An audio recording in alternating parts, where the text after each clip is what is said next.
اصحاب بدر، اصحاب بدر، غزوہ بدر۔ غزوہ ایسی جنگ کو کہتے ہیں جو مسلمانوں نے نبی کریم صلی اللہ علیہ وآلہ وسلم کی قیادت میں لڑی ہو۔ غزوہ بدر اسلامی تاریخ کا پہلا غزوہ ہے۔ ہوا یوں کہ ابو سفیان کی قیادت میں مکہ والوں کا ایک تجارتی قافلہ شام سے بہت سارا مال لے کر مکہ کی طرف جا رہا تھا۔ قافلے والوں کے پاس 50,000 دینار اور بہت سا مال تجارت تھا۔ شام سے مکہ جانے والے قافلے کو مدینہ کے پاس سے گزرنا ہی پڑنا تھا، وہاں سے گزر کر ہی وہ مکہ کی طرف جا سکتے تھے۔ نبی کریم صلی اللہ علیہ وآلہ وسلم نے صحابہ اکرام سے مشورہ کر کے اس قافلے کو گھیر کر ان سے سامان چھیننے کا منصوبہ بنایا۔ ارے یہ کیا، مسلمان بھلا کسی سے مال کیوں چھینیں گے؟ بچوں، دراصل مسلمانوں کا یہ اپنا ہی مال تھا جو ہجرت کے وقت کفار مکہ چھینا تھا۔ مکہ والوں نے ہجرت کے وقت انہیں کچھ بھی ساتھ مدینہ لانے نہیں دیا تھا، وہ صرف تن کے کپڑوں میں مدینہ آئے تھے۔ ان کے گھر اور جائیدادیں فروخت کر کے اس رقم سے مکہ والے شام سے سامان تجارت لے کر آ رہے تھے اور مسلمان اپنا ہی مال ان سے واپس لینا چاہ رہے تھے۔ ابو سفیان کو پتہ چلا کہ مسلمان قافلے پر حملہ کرنا چاہتے ہیں تو اس نے ایک تیز رفتار قاصد مکہ روانہ کیا تاکہ مکہ والے ان کی مدد کو پہنچ جائیں۔ قاصد نے مکہ میں داخل ہو کر اپنے اونٹ کے کان اور ناک چیر دیے، اپنا کرتا پھاڑ کر کعبے کے پاس جا کے شور مچانا شروع کر دیا کہ مدد کے لیے نکلو، مدد کے لیے نکلو، محمد تمہارے تجارتی قافلے کو لوٹنے کے لیے چل پڑے ہیں۔ ان کے ہاں کسی بڑی مصیبت کی اطلاع دینے کا یہی طریقہ تھا۔ ابو جہل نے 1000 کا لشکر لے کر مدینے کی طرف روانگی کا فیصلہ کیا۔ اس کے لشکر میں 100 گھوڑے، 170 اونٹ تھے۔ سارا لشکر ہتھیاروں سے لیس تھا۔ اکثر جوان سر سے پاؤں تک لوہے کے لباس میں ملبوس بڑے غرور اور فخر سے چلے آ رہے تھے کہ اس مٹھی بھر فاقہ کش لشکر کو تو وہ صبح ہوتے ہی ختم کر ڈالیں گے۔ نبی کریم صلی اللہ علیہ وآلہ وسلم کو قریشی لشکر کی آمد کی اطلاع ملی تو آپ نے صحابہ اکرام کو مشورے کے لیے بلایا۔ مہاجرین اور انصار نے اپنی جانثاری کا یقین دلایا۔ حضرت مقداد رضی اللہ تعالیٰ عنہ کے الفاظ یہ تھے: ہم موسیٰ کی امت کی طرح نہیں ہیں جنہوں نے کہا تھا کہ تم اور تمہارا رب دونوں لڑو، ہم تو یہاں بیٹھے ہیں، بلکہ ہم آپ کے دائیں بائیں آگے پیچھے سے آپ کے ساتھ لڑیں گے۔ مسلمان پورے ذوق و شوق سے جہاد کی تیاری میں مصروف ہو گئے۔ شوق شہادت کا یہ عالم تھا کہ ایک کم عمر صحابی عمیر بن ابی وقاص اس خیال سے چھپتے پھر رہے تھے کہ کہیں کم عمر ہونے کی وجہ سے واپس نہ بھیج دیے جائیں۔ کل مجاہدین 313 تھے۔ شان یہ تھی کہ لڑائی کے ہتھیار بھی پورے نہیں تھے، صرف 2 گھوڑے اور 70 اونٹ تھے جن پر باری باری سوار ہوتے۔ بس ایمان کی طاقت تھی۔ بدر کے مقام پر پہنچ کر یہ لشکر خیمہ زن ہوا۔ رات بھر قریشی لشکر عیاشیوں میں مگن، ملنے والی جیت کا تصور کیے جشن منانے میں مصروف رہا۔ دوسری طرف اللہ کے نبی اللہ کے حضور آہو زاری میں لگے رہے۔ باری تعالیٰ نے فتح کی بشارت دی، فرشتوں سے مدد کا وعدہ کیا۔ اب دوسری طرف کافروں نے پڑاؤ کے لیے بلند مقام کا انتخاب کیا جہاں پکی مٹی تھی۔ مسلمانوں کا پڑاؤ جس طرف تھا وہاں پانی بھی کم تھا اور ریتلی زمین تھی جو مسلمانوں اور گھوڑوں کے لیے نقصان دہ ہو سکتی تھی۔ اللہ تعالیٰ نے پہلی مدد تو بارش کی شکل میں بھیجی۔ ریت جم گئی، مسلمانوں کو چلنے میں آسانی ہو گئی اور قریشی لشکر کے پڑاؤ والی مضبوط چکنی مٹی کیچڑ میں تبدیل ہو گئی۔ 17 رمضان 2 ہجری عیسوی تاریخ کے مطابق 13 مارچ 624 عیسوی کو فجر کے وقت حضور صلی اللہ علیہ وآلہ وسلم نے مسلمانوں کی صف بندی کی۔ کافروں کا لشکر طاقت کے نشے میں بس بدمست سامنے آیا۔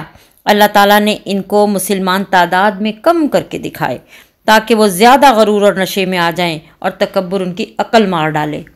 دوسری طرف مسلمانوں کو کافروں کی تعداد زیادہ کر کے دکھائی تاکہ وہ اور زیادہ جوش اور جذبے سے لڑیں۔ 313 کا یہ لشکر جس میں سے ہر ایک کے مقابلے میں 3 کافر تھے، ایمان کی طاقت سے لیس تھا۔ جوش کا یہ عالم تھا کہ پہلے مقابلے کے لیے آنے والے 3 بڑے سردار ایک ہی حملے میں جہنم رسید ہو گئے۔ کفار نے اپنے بڑے بڑے سرداروں کو یوں کرتے دیکھا تو یکبارگی حملہ کر دیا تاکہ اپنی اکثریت کے بل پر ان مٹھی بھر مسلمانوں کو مسل ڈالیں۔ مومنوں کے جوش جہاد کا یہ عالم تھا کہ ایک صحابی عمر بن جام کھجوریں کھا رہے تھے۔ انہوں نے نبی کریم صلی اللہ علیہ وآلہ وسلم کا یہ اعلان سنا کہ آج کے دن جو شخص صبر و استقامت سے لڑے گا اور پیٹھ پھیر کر نہیں بھاگے گا وہ یقیناً جنت میں جائے گا۔ سنا تو کھجوریں پھینک دیں اور جوش ایمان اور شوق شہادت نے انہیں جنت کی منزلوں تک پہنچا دیا۔ مغرور قریشی کٹ کٹ کر گر رہے تھے۔ انہی کے ہتھیاروں سے بے سر و سامان قافلے کے جانباز سپاہی انہی کو قتل کرنے میں مصروف تھے۔ انصار کے 2 کم عمر بچے معاذ بن جموع اور معاذ بن عفر ابو جہل کو ڈھونڈتے ہوئے آئے۔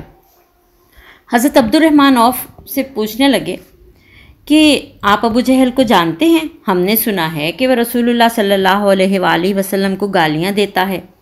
اس پاک ذات کی قسم جس کے قبضے میں میری جان ہے، اگر میں اس کو دیکھ لوں گا تو اس وقت تک اس سے الگ نہیں ہوں گا جب تک وہ مر نہ جائے یا میں نہ شہید ہو جاؤں۔ حضرت عبد الرحمن بن عوف نے ابو جہل کی طرف اشارہ کیا۔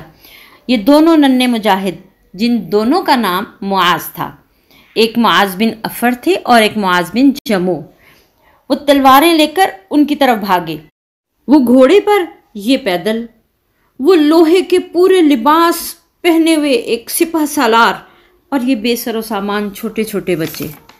ایک نے ابو جہل کے گھوڑے پر اور دوسرے نے ابو جہل کی ٹانگ پہ حملہ کیا۔ گھوڑا اور ابو جہل دونوں گر پڑے۔ اکرمہ بن ابی جہل باپ کی مدد کو دوڑا۔ معاذ بن عمر اس نے ایسا حملہ کیا کہ معاذ بن عمر کا بازو کٹ کر لٹک گیا۔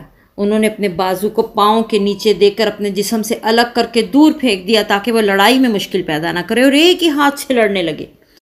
اتنے میں ان کے بھائی معوذ بن عفر، جو ان سے عمر میں کچھ ہی بڑے تھے، بھاگے ہوئے آئے اور ابو جہل کو انہوں نے قتل کر ڈالا۔ اب عبداللہ بن مسعود نے دیکھا کہ ابو جہل کی کچھ سانسیں باقی ہیں۔ وہ اس کے سینے پہ چڑھ کے بیٹھے اور اس کا سر کاٹنے لگے۔ تکبر کے عالم میں یہ کافر بولا، ذرا نیچے سے کر کے گردن کاٹنا، پتہ چلے کسی سردار کا سر ہے۔ دیکھیں بچوں، تکبر نے ایسی اس کی عقل ماری ہوئی تھی کہ موت کے وقت بھی تکبر اس کے سر پہ چڑھ کے بول رہا تھا۔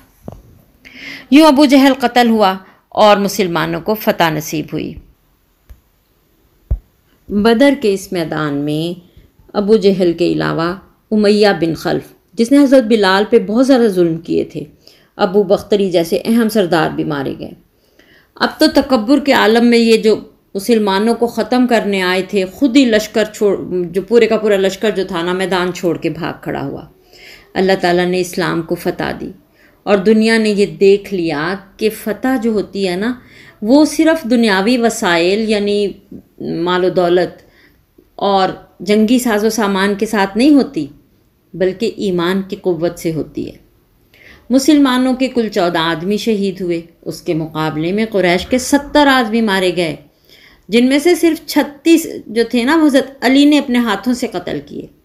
70 سے زیادہ لوگ گرفتار ہوئے، اور جو قریشی قتل کیے گئے تھے نا، وہ ان میں بہت زیادہ بڑے بڑے سردار شامل تھے، اور گرفتار لوگوں میں بھی بڑے بڑے عزت والے شامل تھے، جیسے نبی کریم صلی اللہ علیہ وسلم کے چچا حضرت عباس بن عبد المطلب اور عقیل بن ابی طالب، اسود بن عامر، سہیل بن عمر، یہ بڑے بڑے مکہ کے سردار جو تھے یہ گرفتار ہوئے، جنہوں نے بعد میں مسلمانوں کے پاس قید میں اسلام قبول کیا۔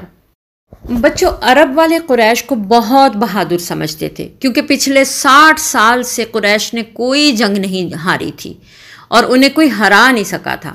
اب جب محمد صلی اللہ علیہ وآلہ وسلم کے تھوڑے سے ساتھیوں نے قریش کو یوں شکست دی تو نبی کریم صلی اللہ علیہ وآلہ وسلم اور مسلمانوں کا پورے عرب میں چرچا ہو گیا، اور انہوں نے یہ جان لیا کہ مسلمان کمزور نہیں ہیں، انہیں کوئی نہیں ہرا سکتا۔ اصل میں اللہ تعالیٰ جن کے ذریعے اپنے دین کو پھیلانا چاہتا ہے، انہیں اسی طرح ان کی مدد کرتا ہے۔ اقبال نے بھی فرمایا تھا، فضائے بدر پیدا کر فرشتے تیری نصرت کو، اتر سکتے ہیں گردوں سے قطار اندر قطار اب بھی۔ مسلمان یہ بتاتے ہیں کہ ہم کسی کافر کی گردن کاٹنے لگتے تھے اور ہماری تلوار پہنچنے سے پہلے ہی کافر کا سر کٹ کے دور گر جاتا تھا۔ جنگ کے دوران نبی کریم صلی اللہ علیہ وآلہ وسلم نے کنکروں والی مٹی کی ایک مٹھی اٹھائی اور کفار کی طرف پھینک دی۔ اللہ تعالیٰ نے وہ ساری کی ساری مٹی اور کنکر کفار کی آنکھوں میں ڈال دیے۔ سورہ انفال میں اللہ تعالیٰ فرماتے ہیں، وما رمیت اذ رمیت ولکن اللہ رما، یعنی جو مٹھی بھر مٹی آپ نے ان کی طرف پھینکی وہ اصل میں اللہ نے پھینکی تھی۔ یوں اللہ تعالیٰ نے مختلف طریقے سے مسلمانوں کی مدد کی، اور آج بھی اگر مسلمان اپنے ایمان پر قائم ہوں تو اللہ تعالیٰ ضرور فتح و نصرت عطا فرمائے۔ کہاں ہرگز نہیں ہم جس طرح تھی فوج موسیٰ کی، ہوئے پرعزم چلنے کے لیے بوڑھے جوان بچے، خدا کے دین کے راہی عمل اور قول کے سچے۔ اشداء علی الکفار رحماء بینہم، اشداء علی الکفار